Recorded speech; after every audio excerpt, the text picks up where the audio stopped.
हमेशा सच बोलने वाले कौन हुए? सच बोलने वाले राजा हमारे,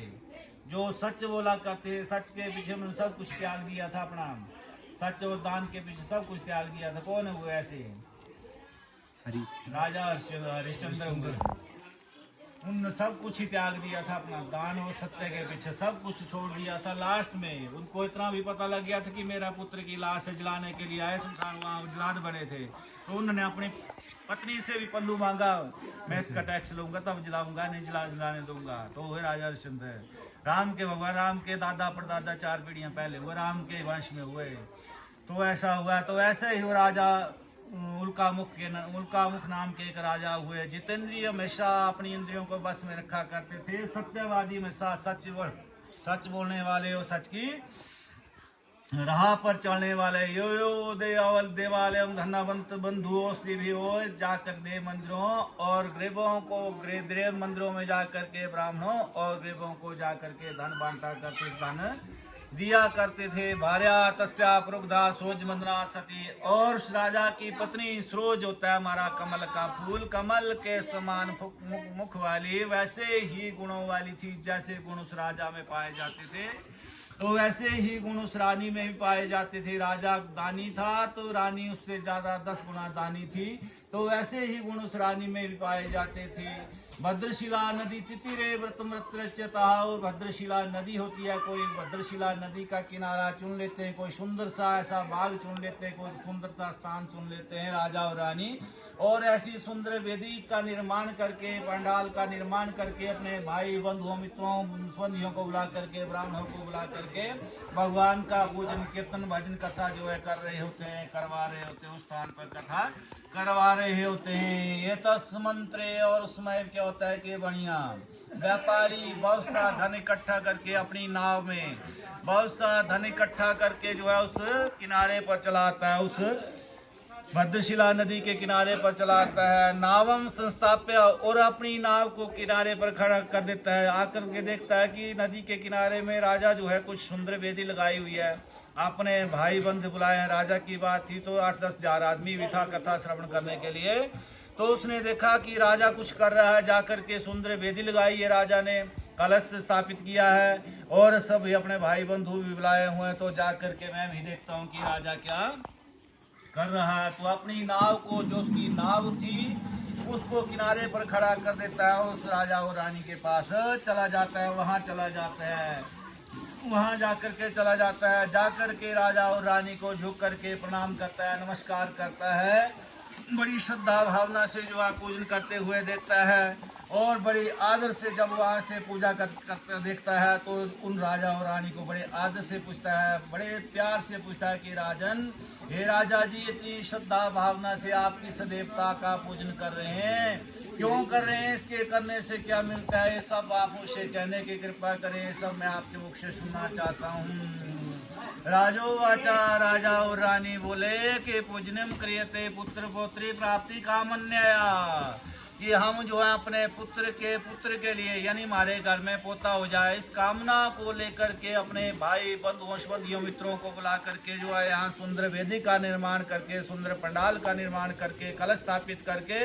भगवान के आगे सब लोगों से प्रार्थना, सब लोग हम प्रार्थना करेंगे परमात्मा के आगे,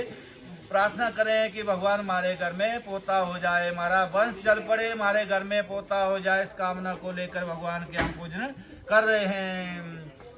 जब राजा से उपस्य वचनों सुत्वा साधु साधु प्रोचन साधुम। राजा के इस प्रकार के वचनों को सुन करके वो बढ़िया राजा के चरणों में पड़ जाता है, रानी के चरणों में पड़ जाता है, और बड़ी आदर से पूछता है, मप्यापी संतानम नास्ति, कि हे राजा और रानी, जिस पूजा का विधान, इस कथा का, इस पूजन का विधि विधान मुझसे भी कहने की कृपा करे। मप्यापी संतानम नास्ति, मेरे घर में भी कोई संतान नहीं है,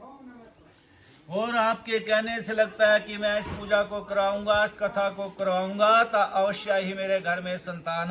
हो जाएगी ही। ततो निर्वितम बाणिता गृहम नंदमा आगता। और इस व्रत का पूरा विधि विधान जान करके वो बढ़िया शीघ्र ही सीधा ही अपने घर को चला आता है और आकर के भार्या कथतम सर्वे संतति दायित्व, और अपनी पत्नी भार्या से आकर के कहता है कि हे प्रिय, आज जो है मैंने एक राजा और रानी से संतान देने वाले पूजन को देखा हुआ है, व्रत को सुना हुआ है, कथा को श्रवण किया हुआ है। और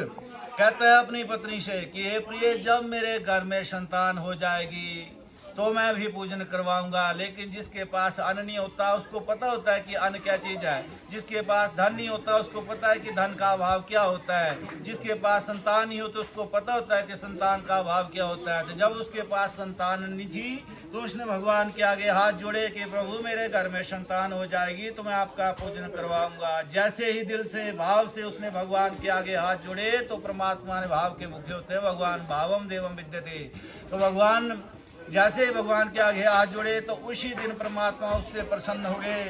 संतुष्ट हो गए कि उसने कह दिया कि मैं कथा करवाऊंगा। भगवान बड़े प्रसन्न हो गए। और क्या हो गया, इति लीलावती प्रहा पत्नी साधु सुतमाय तस्मृति तस्या भार्या लीलावती सती। जब भगवान के आगे उसने हाथ जोड़े, प्रार्थना करते, मांगा भगवान से कि मेरे घर में प्रभु संतान हो जाएगी, तो क्या हुआ, भगवान की क्या रचना रच गई, क्या माया रच गई कि उसकी पत्नी लीलावती, उस बनिए की पत्नी लीलावती संसारिक सुखों को भोगते हुए जो है गर्भवती हो जाती है। 10वें मासिक नर्तन जाता और 10वें महीने जो एक बेटी, एक कन्या उनको प्राप्त हो जाती है। कन्या जो उनको प्राप्त हो जाती है। दिने दिने सा वृक्ष शुक्ल पक्षी शशि, और वह कन्या इस प्रकार बढ़ने लगती है अपने माता पिता के घर में। जिस प्रकार हमारा शुक्ल पक्ष का चंद्रमा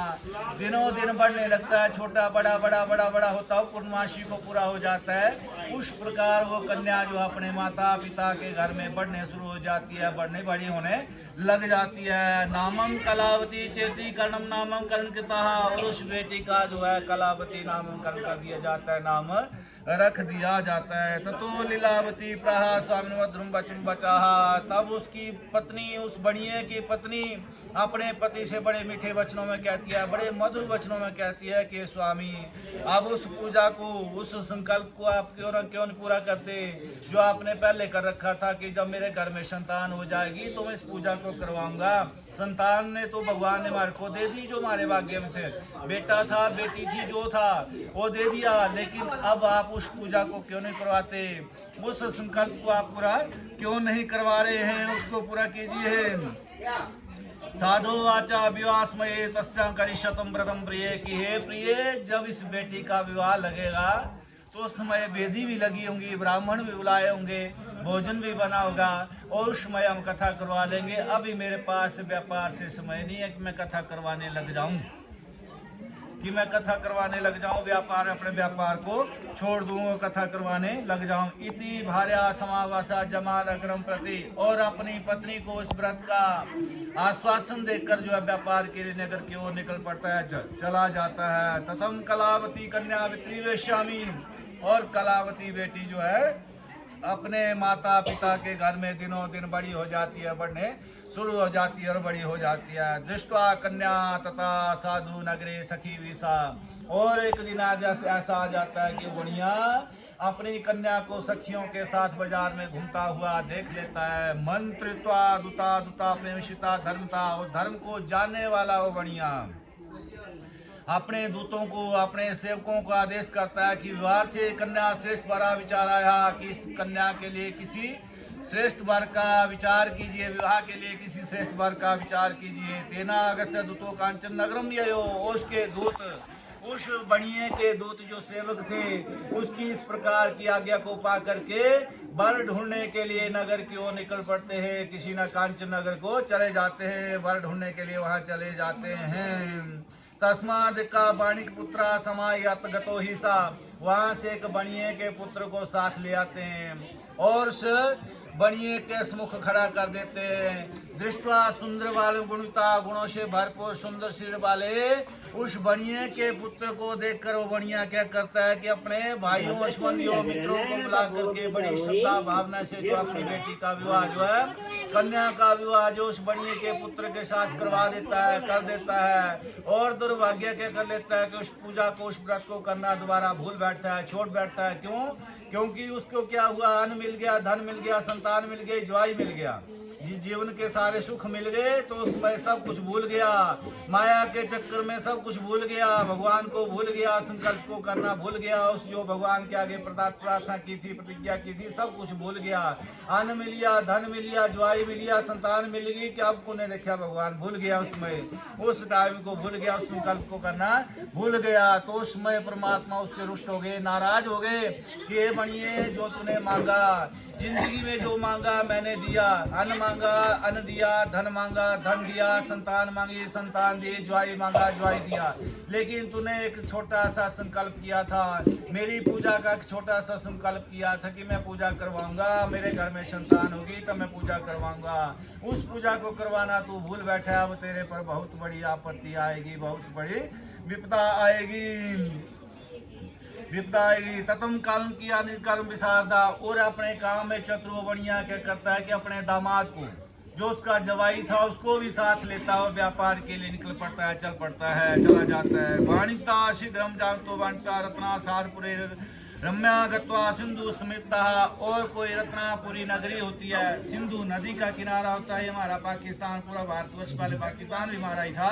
वो भारतवर्ष ही था, तो वहाँ पर कोई सिंधु नदी होती है, और उस सिंधु नदी के किनारे पर कोई रत्नापुरी नगरी बसी हुई होती है, तो उस नगरी में जाकर के व्यापार के लिए अपना डेरा जमा लेते हैं, सौरा और जवाई जाकर के वहाँ टेंट लगा लेते हैं, अपना डेरा जमा लेते हैं। ये तो उसने काला सत्य नाम प्रभु चंद्र के तुम निपस्ता, और जहाँ पर व्यापार के लिए अपना डेरा बनाते हैं, अपना टेंट लगाए होते हैं, और राजा चंद्र केतु का क्षेत्र पड़ता था। पहले कहते हैं कि पूरा भारतवर्ष हमारा राजाओं की भूमि थी, मंडी वाला राजा, कांगड़े वाला राजा, अगला राजा, अगले राजा, इस प्रकार 599 रियासती थी, और रियासत सीटें टूटी, हमारी संसद सीटें बनी थी। तो उस एक रियासत का जो था राजा, जो था वो राजा चंद्र केतु था, जहाँ व्यापार के लिए अपना डेरा जमाए होते हैं। ये तो उससे काला सत्य नाम प्रभु, अब भगवान की उन पर क्या माया रच दिया, दोनों सोरा और जवाई के पर क्या माया रच जाती है, वहां पर भ्रष्टा प्रत्युम शापम प्रश्न प्रत्यवाना, उनके झूठे संकल्प को, झूठी प्रतिज्ञा को देखकर भगवान के झूठे कि मैं पूजा करवाऊंगा, उस झूठे संकल्प को देखकर भगवान उसे साप दे देते हैं। दारुणम कठम चास दुखमा दुखम भविष्यति के बनिए, जो तूने मांगा मैंने दिया, लेकिन तूने एक निरादर किया, जो कथा करवाने का जो संकल्प किया था उसका निरादर किया, उसने आपने मेरी कथा नहीं करवाई, तो अब आप पर बहुत बड़ा संकट आएगा, बहुत बड़ी विपत्ता आएगी। ये तो से आ गया धर्म आदत अस्करा, अब क्या हो जाता है, परमात्मा की क्या माया रचाती है कि उसके झूठे प्रतिज्ञा को, झूठे संकल्प को देखकर क्या होता है कि राजा चंद्र केतु का धन चुराने वाला कोई चोर वहां से गुजरा होता है, धन चुराया होता है राजा का, और वहां से भाग रहा होता है, जहां सो रहा और जवाई जाकर के अपना डेरा जमाए होते हैं, अपना आसन लगाए होते हैं, हाँ उसने जो है धन चुराया होता है, वहां से भाग रहा होता है, धन तो चुराया होता है, लेकिन पीछा देखता है तो राजा का सिपाही, राजा का दूत उसका पीछा कर रहा था, कोई चोर नहीं था, लेकिन परमात्मा की माया रच गई, एक लीला रच गई, तो पीछा देखता कि राजा का सिपाही उसका पीछा कर रहा है, बीतेन चेसा डरे हुए मन से क्या करता है, जो उसने धन चुराया होता है उन दोनों की नाव में, दोनों के थैलों में डालता है, खुद वहां से अलक्षित हो जाता है, भाग जाता है, चला जाता है, वहां से निकल जाता है, और राजा चंद्र केतु के दूत जो है, सिपाही जो है वहां चले आते हैं, जहाँ सो रहा और जवाई जो अपना व्यापार के लिए अपना डेरा जमाए होते हैं, वहां पर चले आते हैं, और आकर के क्या देखते हैं, उनकी नाव में, उनके थैलों में क्या कि राजा का धन है। उनसे कोई सवाल या जवाब नहीं होता कि सच में आपने धन को चुराया, नहीं चुराया, कैसे आपके पास राजा का धन आया, इस प्रकार का कोई भी सवाल या जवाब नहीं होता और दोनों को हथकड़ियों से बांधकर राजा के पास ले लिया जाता है। राजा चंद्र के पास ले जाते हैं और जाकर के राजा चंद्रकेतु के जाकर के कहते हैं, दूत कहता है, उस सिपाही कहता है कि राजा जी आपके धन को चुराने वाला चोर जो है, इन चोरों को मैं पकड़ कर ले आया हूँ, अब आप आज्ञा करें कि इनको क्या सजा मिलनी चाहिए। राजा ने भी कोई सोच या विचार नहीं किया कि सच में आपने हमारा धन चुराया नहीं चुराया, कहाँ से मेरा धन आपके पास आया, कैसे आया, इस प्रकार का कोई भी सवाल या जवाब नहीं हुआ और दोनों को एक बहुत बड़ी कारागार जेल में दोनों को भिजवा दिया। सोरा और जवाई को एक बहुत बड़ी कारागार में जेल में दोनों को डलवा दिया गया। माया सत्य सुकर्तु बचाओ, परमात्मा की भी ऐसी माया रच गई कि ऐसी लीला रच गई कि एक बच्चे ने भी ये नहीं पूछा कि सच में आपने हमारा धन चुराया है नहीं चुराया, इस प्रकार का सवाल या जवाब नहीं होता, कोई भी सवाल या जवाब नहीं होता। और दोनों सोरा और जो व्यापार के लिए अपना सामान ले गए थे, राजा चंद्रकेतु ने अपहरण कर लिया, अपने खजाने में सब कुछ रख लिया और दोनों को जेल में डलवा दिया। माया कर सुबत बचा। अब क्या हो गया, अब क्या हो गया कि पति विजय चला गया और जवाई विजय चला गया। घर में कौन रह गया, एक माँ और बेटी, कलावती और लीलावती घर में रह गई, दोनों माँ बेटियां जेल चले गए दोनों, और घर में कौन रह गई, माँ बेटियां। अब क्या हुआ कि अब तो कई माध्यम बन गए, फोन का माध्यम, चिट्ठियों के माध्यम, लेके उस महीना तो फोन चलते ना चिट्ठियां चलते, 1 साल बढ़िया नहीं आया, 2 साल बढ़िया नहीं आया, 3 साल बढ़िया नहीं आया, तो घर में जो अन्न था समाप्त हो गया, खत्म हो गया। और अन्न की चिंता करती हुई माँ बेटियां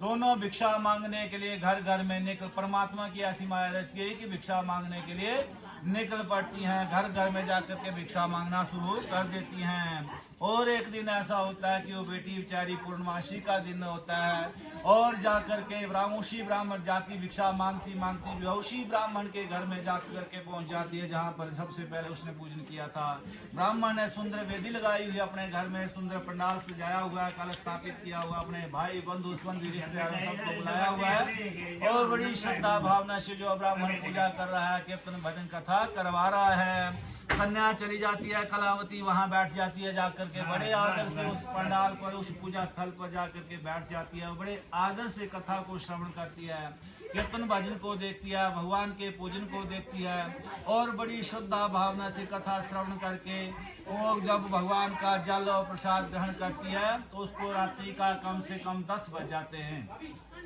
कथा श्रवण करते करते उसको 10 बज जाते हैं। वहां पर जब जल और प्रसाद ग्रहण करके अपने घर को जाती है तो उसकी माँ लीलावती बड़े गुस्से में कहती है कि बेटी इतनी रात बीच आने पर तू कहाँ थी,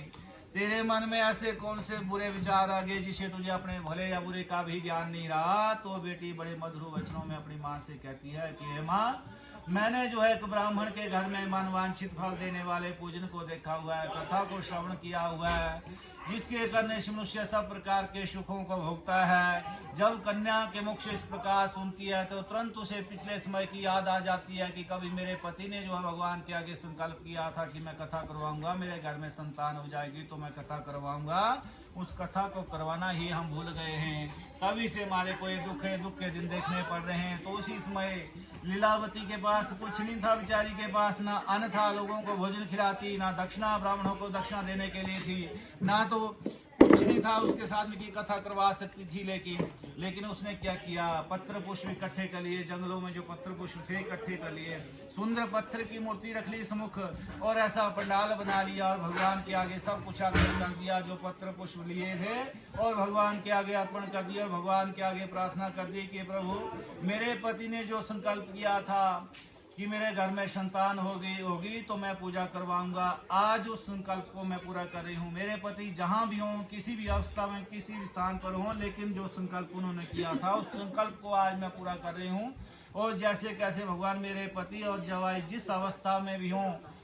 सीधे घर को चले आए। जैसे ही भगवान के आगे उसने हाथ जोड़े प्रार्थना की तो उसी दिन भगवान सत्यनारायण उस पर बड़े प्रसन्न हो गए, बड़े खुश हो गए और राजा चंद्रकेतु को रात्रि को बड़ा स्वप्न, बड़ा भयंकर डरावना स्वप्न दिखाते हैं। क्या स्वप्न दिखाते हैं कि ये राजा चंद्रकेतु जो सोरा और जवाई को तूने जेल में डाल रखा उनको छोड़ दो, दे धन उनका धन लौटा दो, नो चैत्य स्वामी, यदि ऐसा नहीं करोगे तो तुम्हारे राज से, पाठ से, अन्न से, धन से, मान से, सम्मान से मैं तुम्हें वंचित कर दूंगा, सब कुछ छीन लूंगा आपका।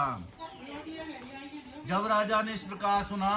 तो राजा की नींद टूट गई। राजा बिस्तर पर खड़ा हो गया और राजा ने जो है सवेरे सभा को बुला लिया, पूरी अपनी सभा को बुला लिया और सभा के मध्य में रात्रि को हुआ स्वप्न एक जन के प्रति बता दिया कि आज रात्रि को मेरे को इस प्रकार कर रहा है, भयंकर स्वप्न हुआ है। और भगवान ने उसको पूरा वृत्तांत सुनाया था, पिछला उसको यादाश्त दिलाई थी पिछले कि तूने ऐसा झूठा संकल्प किया था जो आपकी पत्नी ने पूरा किया, आज आपको यहाँ से छुटकारा मिलता है। तो राजा ने उससे पूरा कहा कि ये बनियो,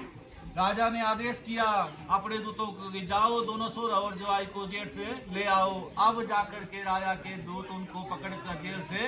राजा के पास ले आ रहे होते हैं तो बेचारे डर से कांप रहे होते हैं कि राजा हमें हमारे पांव कटवाने वाला, हाथ कटवाने वाला, पता नहीं कौन सी सजा देने वाला है। तो आ जाते हैं और राजा के चरणों में जाकर के दोनों पड़ जाते हैं, राजा को प्रणाम करते हैं, राजा को नमस्कार करते हैं, दोनों राजा को नमस्कार करते हैं। राजा चंद्रकेतु जी उनके पास जाते हैं और कहते हैं कि बड़ियों, ये जो दुख प्राप्त हुआ, ये जो आपको जेल जाना पड़ा, ये आपने झूठा संकल्प किया था, भगवान की पूजा करवाने का झूठा संकल्प किया था, वही पूजा आपने नहीं करवाई है, इस कारण से आपको जेल जाना पड़ा। अब आपको किसी प्रकार का भय नहीं है, किसी प्रकार की चिंता नहीं है। राजा ने जो कुछ धन लिया था वो दुगना करके उनको लौटा दिया